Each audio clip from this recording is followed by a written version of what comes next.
Qin Chen sama sekali tidak mengetahui harga spesifik batu awan asap hitam. Di mana dia bisa mengetahui harga sebenarnya?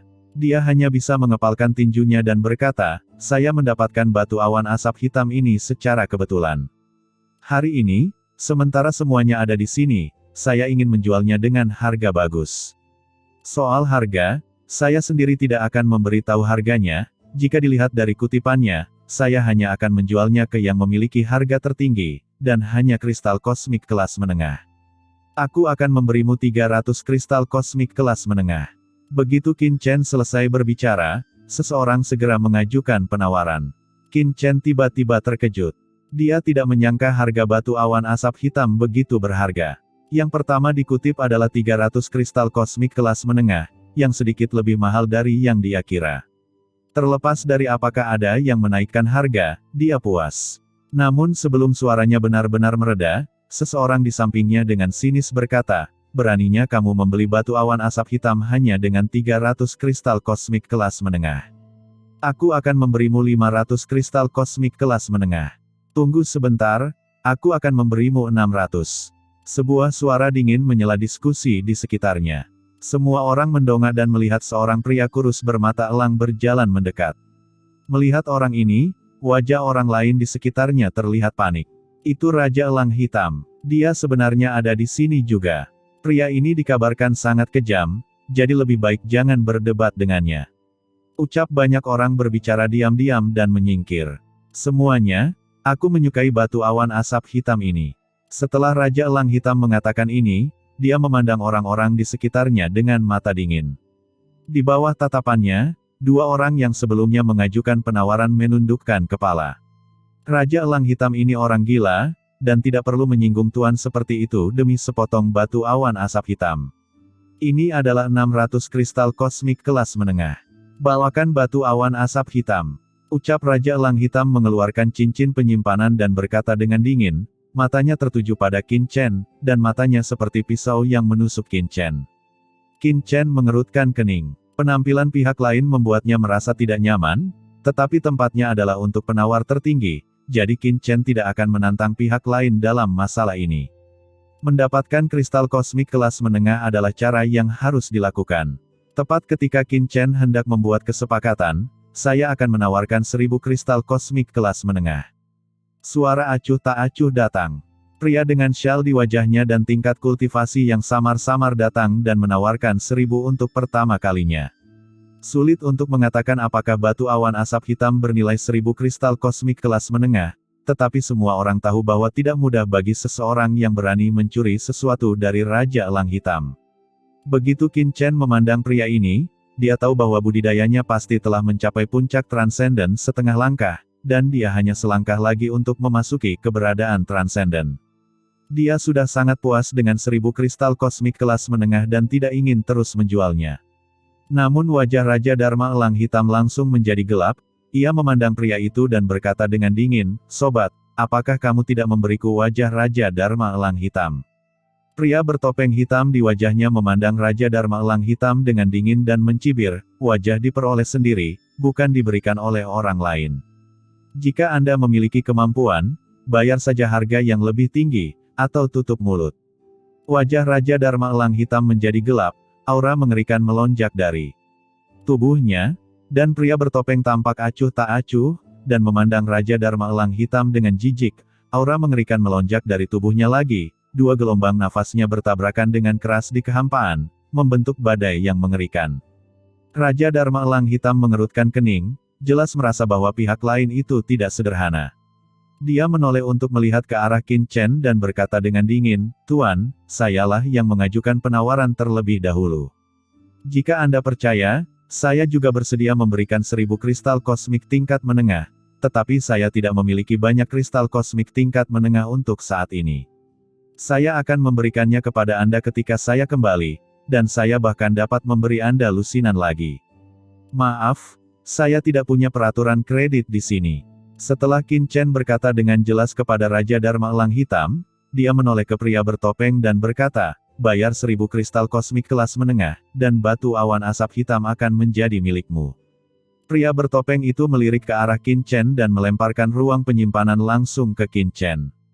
Kesadaran Qin Chen memindainya sebentar dan dia melihat ada 1000 kristal kosmik kelas menengah di ruang penyimpanan, dan tidak ada satu pun yang kurang.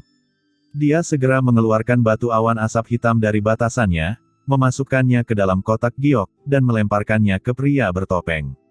Wajah Raja Dharma Elang hitam pucat karena marah, dan matanya begitu muram sehingga dia bisa membunuh seseorang. Dia tidak menyangka bahwa Qin Chen akan berani menolaknya. Seorang anak laki-laki yang tidak tahu dari mana asalnya sebenarnya berani untuk menolak Raja Dharma Elang hitam. Dia tidak tahu apakah harus hidup atau mati. "Nak, kamu sedang mencari kematian," ucap Raja Dharma Elang hitam melirik begitu banyak orang yang hadir, wajahnya langsung memerah, dan tiba-tiba telapak tangannya berubah menjadi cakar yang tajam dan meraih Qin Chen dengan ganas. Melihat ini, semua orang di sekitar mereka mengubah ekspresi mereka dan buru-buru mundur. Raja Dharma Elang hitam begitu sombong sehingga dia benar-benar mulai mengambil tindakan secara langsung. Namun, di bawah detasemennya di sini, Raja Dharma Elang hitam tidak takut pada siapapun. Anak laki-laki itu akan mendapat masalah. Dengan raungan, seluruh kekosongan terguncang. Cakar hitam Raja Dharma Elang hitam langsung mengenai batasan di depan Qin Chen, mencoba mendobrak batasan di depan Qin Chen dan membunuh Qin Chen. Wajah Qin Chen menjadi gelap. Dia tidak menyangka orang-orang di sini begitu tidak bermoral dan akan membunuh seseorang jika mereka tidak menembak. Dengan pemikiran di benaknya, Qin Chen segera siap menggunakan pedangnya yang berat, tetapi pada saat ini, aura transenden yang mengerikan menyapu langit dan bumi, dan bayangan hitam lainnya turun dari luar pulau terapung. Raja Dharma Elang hitam kaget saat melihat hal ini, bahkan ia berhenti dan menahan nafasnya, yang lain pun menoleh dengan ngeri. Mereka melihat sesosok tubuh jatuh di cakrawala di kejauhan, dikelilingi aura gelap. Itu dia. Ketika Qin Chen melihat orang itu, dia langsung terkejut, dia langsung tahu bahwa orang yang datang tidak lain adalah Cao Tuo, anggota klan gelap yang mengejarnya. Ketika Raja Dharma Elang hitam melihat penampakan transenden, dia tidak berani mengambil tindakan. Jika dia mengambil tindakan saat ini, akan mudah bagi orang kuat transenden klan gelap untuk menganggapnya memprovokasi pihak lain. Dia segera menahan nafasnya, lalu menatap Qin Chen dan berkata dengan suara dingin, "Nak, tunggu aku." Apa yang terjadi? Saat ini, Fang Muling juga merasakan fluktuasi suasana dari dunia luar, dan segera keluar dari gua. Semua orang tercengang, jelas tidak menyangka ada 2 orang di gua ini, dan orang lainnya adalah seorang wanita. Mata semua orang tertuju pada wajah Fang Muling untuk pertama kalinya, setelah melihat penampilan Fang Muling, mereka semua berpaling. Tidak apa-apa, ini ada Master Transcendent lainnya. Ketika Qin Chen mendengar pertanyaan Fang Muling, dia langsung menjawab, lalu mengabaikan ancaman dari Raja Dharma Elang hitam dan berbalik dan memasuki gua. Dia tidak berani untuk terus berdiri di luar, jika tidak, dia akan mendapat masalah jika orang kuat Transcendent klan gelap melihatnya. Melihat ekspresi tergesa-gesa Qin Chen, Fang Muling menatap punggung Qin Chen dengan bingung, dan kemudian ke orang kuat Transcendent klan gelap di kejauhan, sambil berpikir. Orang kuat Transcendent klan gelap melihat situasi di tempat kejadian, sedikit menyipitkan matanya, dan kemudian mulai mencari di sekelilingnya. "Aku ingin tahu apakah kedua anak laki-laki itu ada di sini." Aura gelap yang mengerikan dengan cepat menyebar dan mengalir ke segala arah. Wajah orang lain di sekitarnya menjadi pucat. Teman klan kegelapan, ini adalah alam rahasia Guiksu.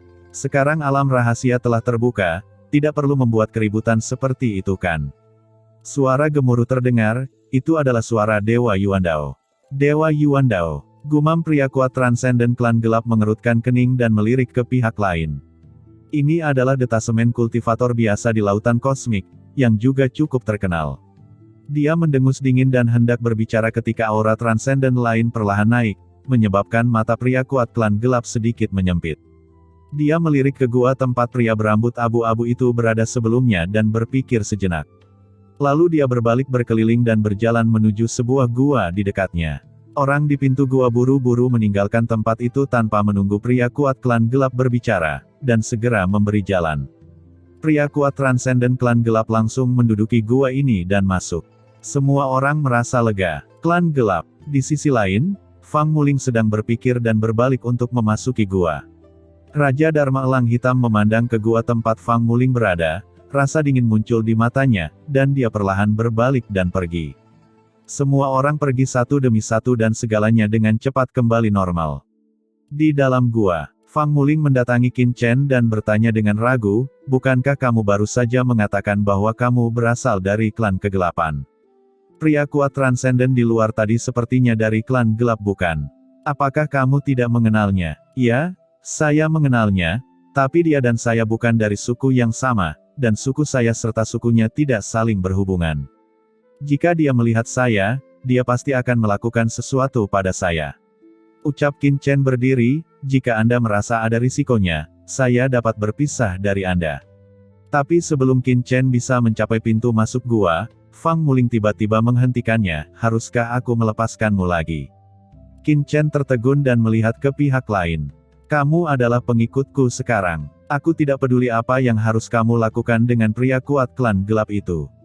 Sekarang kamu telah mengikutiku, bagaimana kamu bisa pergi sesuka hati? Cepat ambilkan aku makanan. Aku sangat lapar, ucap Fang Muling berkata sambil berbaring di tempat tidur, memperlihatkan lekuk tubuhnya yang anggun. Apakah kamu tidak takut dengan pria kuat klan kegelapan itu?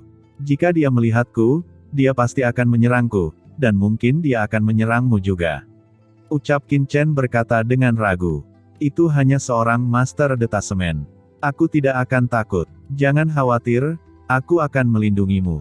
Ucap Fang Muling menamparkan dadanya dengan keras. Qin Chen tertegun dan bergumam, saya benar-benar tidak tahu apakah gadis ini berhati besar atau semacamnya. Tiba-tiba, seolah memikirkan sesuatu, Qin Chen berkata, ngomong-ngomong, Anda juga pasti memiliki konflik dengan pria kuat detasemen yang datang sebelumnya bukan? Saya melihat Anda telah menghindari satu sama lain sebelumnya. Apakah kamu melihatnya? Ucap Fang Muling memandang Qin Chen dengan heran. Qin Chen terdiam. Kamu sangat jelas sebelumnya, siapapun yang bukan idiot bisa melihatnya bukan? Yah, memang ada kesalahpahaman antara aku dan dia. Jika kamu takut, kamu tidak takut, apa yang harus aku takuti? Kata Qin Chen tidak menunggu pihak lain selesai berbicara, langsung berjalan ke samping, lalu mengeluarkan kaki domba dan mulai memanggangnya. Segera, aroma barbeque memenuhi seluruh gua. Wah, baunya enak sekali. Kata Fang Muling mendatangi Qin Chen dalam sekejap dan melihat Qin Chen menggulung kaki domba di tangannya. Saat ini, kaki domba telah dipanggang hingga berwarna keemasan dan renyah, dengan minyak mengalir kemana-mana, dan terlihat sangat menggugah selera. Berikan padaku, cepat, berikan padaku. Ucap Fang Muling buru-buru mengambil kaki domba dari tangan Qin Chen dan menggigitnya. Mulutnya dipenuhi minyak, dan lidahnya dipenuhi dengan makanan lezat. Dia terus berkata, enak, lumayan. Aku tidak menyangka keahlianmu menjadi begitu bagus. Qin Chen tersenyum. Dia baru saja membuat kaki domba panggang yang paling sederhana. Apakah ini enak sekali? Tiba-tiba Qin Chen melirik ke arah wajah Fang Muling. Entah kenapa ia selalu merasakan otot-otot di wajah Fang Muling bergerak aneh saat ia sedang makan. Kenapa? Apa kamu belum pernah melihat wanita cantik? Ucap Fang Muling tidak bisa menahan diri untuk tidak mendengus ketika dia melihat Qin Chen menatapnya. Qin Chen terdiam, kamu sangat cantik dengan penampilanmu, bagaimana kamu bisa mendapatkan kepercayaan diri? Dia tersenyum, tetapi dia tidak memikirkan apapun tentang pihak lain, dia hanya merasa bahwa Fang Muling tampaknya memiliki temperamen. Ayo, teruslah memanggang, ucap Fang Muling berkata dengan penuh semangat sambil makan. Selanjutnya, Qin Chen melanjutkan memanggang kaki domba untuk Fang Muling. Harus dikatakan bahwa Fang Muling adalah seorang pecinta kuliner. Dia makan 10 kaki domba sebelum dia berhenti, lalu dia berbaring di tempat tidur dan tertidur. Qin Chen tersenyum pahit dan menggelengkan kepalanya, berjalan ke tempat pelatihan di gua terdekat dan mulai berlatih. Ketika pria kuat transenden klan gelap datang, hati Qin Chen dipenuhi dengan rasa krisis. Meski tingkat kultivasinya telah membuat terobosan, Qin Chen tidak dapat menjamin bahwa ia akan mampu mengalahkan pihak lain. Di dalam gua, Qin Chen duduk bersila, dan setelah memasang penghalang, pedang karat misterius muncul di tangannya, dan dia mulai merasakan niat membunuh di pedang karat misterius itu. Setelah menyerap kristal kosmik dan mengubah sumber tubuh menjadi sumber laut kosmik, Qin Chen menemukan bahwa perlawanannya terhadap niat membunuh dalam pedang karat misterius telah meningkat pesat. Dapat menahan lebih banyak kekuatan membunuh. Semua tujuan Qin Chen saat ini adalah untuk mengintegrasikan lebih banyak niat membunuh pedang karat misterius itu. Ini sangat sulit. Niat membunuh dalam pedang karat misterius ini benar-benar mengerikan. Saat kultivasi Qin Chen meningkat, dia menjadi semakin sadar akan kengerian niat membunuh ini.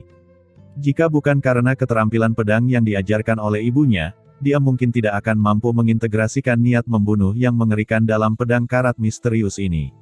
Saat mengintegrasikan niat membunuh, Qin Chen juga dengan panik menyerap energi dalam kristal kosmik kelas menengah. Hanya beberapa hal yang dapat ditingkatkan. Waktu berlalu, dan setengah bulan berlalu dalam sekejap mata. Pada hari ini, Qin Chen sedang mengintegrasikan niat membunuh ke dalam pedang karat misterius, dan tiba-tiba terdengar suara gemuruh, dan seluruh gua terguncang. Apa yang terjadi? Gumam Qin Chen tiba-tiba terbangun dari latihannya, tiba-tiba menyingkirkan pedang karat misterius dan pengekangnya, dengan cepat berdiri dan bergegas menuju pintu masuk gua. Pada saat ini, Fang Muling juga bergegas keluar bersama Qin Chen.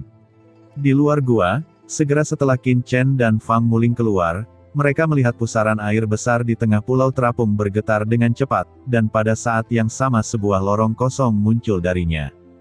Jika pusaran luar angkasa pada awalnya sangat mengerikan, dan siapapun yang masuk akan tercekik berkeping-keping, maka lorong kosong ini sangat lembut, dan tidak ada rasa krisis sama sekali, dan tidak perlu khawatir akan tercekik.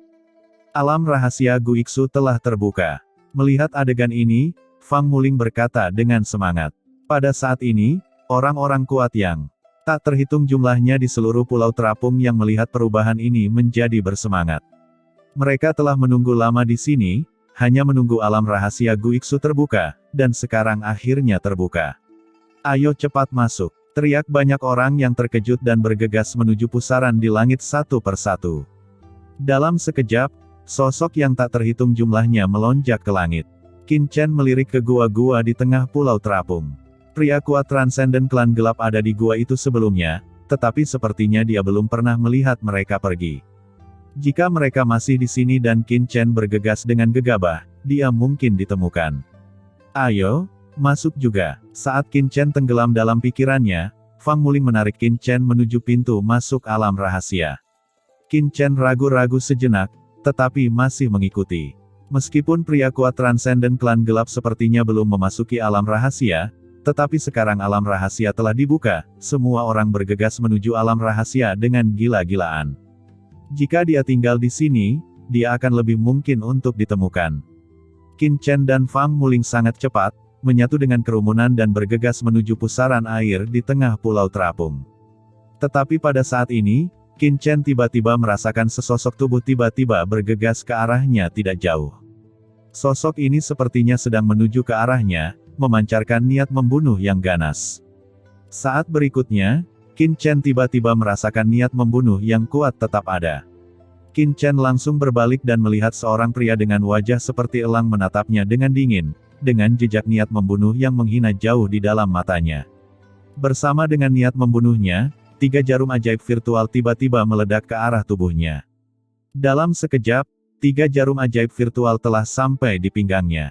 Wajah Qin Chen menjadi gelap, dan ujung tajam dari pedang berat tiba-tiba muncul di tangannya, menyerang 3 jarum ajaib seperti kilat. Dia memblokir 3 jarum ajaib di depannya saat hendak mengenainya. Dengan kepulan, ketiga jarum halus ini langsung dicekik oleh Qin Chen. Qin Chen saling memandang dengan mata dingin, dengan niat membunuh di matanya. Orang yang mengambil tindakan tidak lain adalah Raja Dharma Elang Hitam. Wah, aku tidak menyangka reaksimu cukup tajam, dan kamu benar-benar bisa mendeteksi gerakanku. Namun, jika kamu berani membuatku kehilangan muka, kamu tidak akan bisa memasuki alam rahasia Guiksu hari ini. Suara dingin Raja Dharma Elang Hitam langsung terpancar ke dalam pikiran Qin Chen. Dengan kekuatannya, Raja Dharma Elang Hitam langsung mengulurkan telapak tangannya dan meraih Qin Chen. Dengan raungan, telapak tangan dingin berubah menjadi tirai langit besar dan tiba-tiba muncul di atas kepala Qin Chen, mencoba menghancurkan Qin Chen dan meledakkannya. Dan pergerakan di sini langsung membuat khawatir orang lain di sekitar. Itu, Raja Dharma Elang Hitam. Apa yang dia lakukan? Dia benar-benar membunuh orang saat ini. Itu anak itu. Pantas saja, anak ini pernah menyinggung Raja Dharma Elang Hitam karena batu awan asap hitam sebelumnya. Raja Dharma Elang Hitam bukanlah orang yang mudah bergaul. Dia adalah pria yang tidak membalas dendam dalam semalam. Sayang sekali, menjadi sasaran Raja Elang Hitam sama seperti menjadi sasaran anjing gila. Ucap banyak orang kuat yang mengetahui keseluruhan cerita menggelengkan kepala karena menyesal. Hahaha, Raja Dharma Elang Hitam tertawa aneh, dan tangan besarnya langsung menyentuh kepala Qin Chen dan menamparnya dengan keras. Kamu mencari kematian. Ketika Qin Chen melihat ini, matanya langsung menjadi sangat dingin. Sebelum Fang Muling dapat mengambil tindakan, Qin Chen sudah mengacungkan pedang berat di tangannya. Dengan keras, niat pedang yang mengerikan itu ditembakkan ke langit. Ujung pedang yang berat sepertinya mampu menembus langit. Ia menghantam telapak tangan Raja Elang Hitam Dharma dengan keras. Nak, beraninya kamu menolak. Ucap Raja Elang Hitam mencibir, tapi sebelum tawanya jatuh, ekspresinya tiba-tiba berubah. Dengan keras, setelah pedang berat Qin Chen mengenai tangan besar Master Elang Hitam, Master Elang Hitam merasakan niat membunuh yang sangat mengerikan merobek telapak tangannya dalam sekejap, dan kemudian memukulnya dengan keras. Niat membunuh ini sangat mengerikan, dan untuk sesaat, rambut di tubuh Raja Elang Hitam berdiri tegak. Tidak, saya menabrak tembok bata. Raja Dharma Elang Hitam terkejut. Dia tiba-tiba terbangun. Dia tidak pernah menyangka kekuatan Qin Chen akan begitu kuat. Aura yang dia tunjukkan saat ini jelas tidak berada di bawah transenden setengah langkahnya. Pada saat ini, Fang Muling juga menoleh dengan marah, dan cambuk panjang di pinggangnya dengan cepat bergerak, memancarkan aura yang mengerikan. Raja Dharma Elang Hitam mengetahui bahwa ada sesuatu yang tidak beres. Qin Chen telah menekannya. Jika penolong lain datang, bahkan jika dia bisa menahannya, dia mungkin akan tertinggal ketika dia memasuki alam rahasia Guiksu. Ketika Master Elang Hitam memahami hal ini, dia segera mencabut cakarnya yang tajam, berbalik dan bergegas menuju pintu masuk alam rahasia Guiksu. Tampak jelas bahwa dia sudah memutuskan untuk mundur dan tidak ingin terus terlibat dengan Qin Chen dan yang lainnya. Tapi bagaimana Qin Chen bisa membiarkan Raja Dharma Elang Hitam pergi? Ketika kekuatan aslinya direntangkan, ujung pedang yang berat telah ditebas, dengan niat membunuh. Lancang! Teriak Raja Dharma Elang Hitam menjadi marah, ia sendiri terlalu malas untuk berdebat dengan pihak lain, namun pihak lain justru berani mengambil tindakan. Dia segera menggunakan bayangan cakar gelap yang tak terhitung jumlahnya. Bayangan cakar ini berubah menjadi kekuatan aturan dan dengan cepat berhenti di depannya, memblokir pedang berat Qin Chen, dan bergegas ke pusaran tempat rahasia pada saat yang sama, mencoba memasukinya. Terjadi ledakan, dan saat berikutnya, Raja Dharma Elang Hitam melihat cakar yang dia tunjukkan hancur berkeping-keping dalam sekejap, kekuatan magis pembunuh Qin Chen dilepaskan. Bagaimana Raja Dharma Elang Hitam bisa menahannya? Ruang di sekitarnya juga telah ditahan oleh kekuatan magis pembunuh Qin Chen, membentuk kekuatan pembunuh yang kejam dan kuat, dengan kuat mengunci Raja Dharma Elang Hitam. Ujung tajam dari pedang berat itu langsung menghancurkan cakar tajam Raja Elang Hitam, dan energi pedang yang mengerikan menghantam dadanya. Kamu, ucap Raja Dharma Elang Hitam mengeluarkan suara kaget dan marah. Sebelum suara itu terdengar, pedang berat Qin Chen terbalik di tengah jalan dan hendak memotong Raja Dharma Elang Hitam menjadi dua bagian dalam sekejap. Pada saat yang sama, Qin Chen mengangkat tangannya dan langsung meraih senjata ajaib luar angkasa Raja Dharma Elang Hitam di tangannya, dan melayang ke langit. Adegan seperti itu langsung mengejutkan semua orang yang hadir. Hanya butuh beberapa napas dari saat Raja Dharma Elang Hitam mengambil tindakan, hingga serangan balik Qin Chen, dan kemudian Raja Dharma Elang Hitam terbunuh. Tetapi Raja Dharma Elang Hitam, yang memiliki reputasi besar di sini, telah mati di tangan anak itu. Siapa lelaki ini? Sementara semua orang panik, tiba-tiba, aura transenden yang mengerikan naik ke langit dari gua di bawah, dan kemudian telapak tangan besar langsung meraih Qin Chen. Nak, kamu memang ada di sini. Telapak tangan besar itu disertai dengan suara niat membunuh yang gelap, transenden, dan sangat dingin, yang datang. Seketika,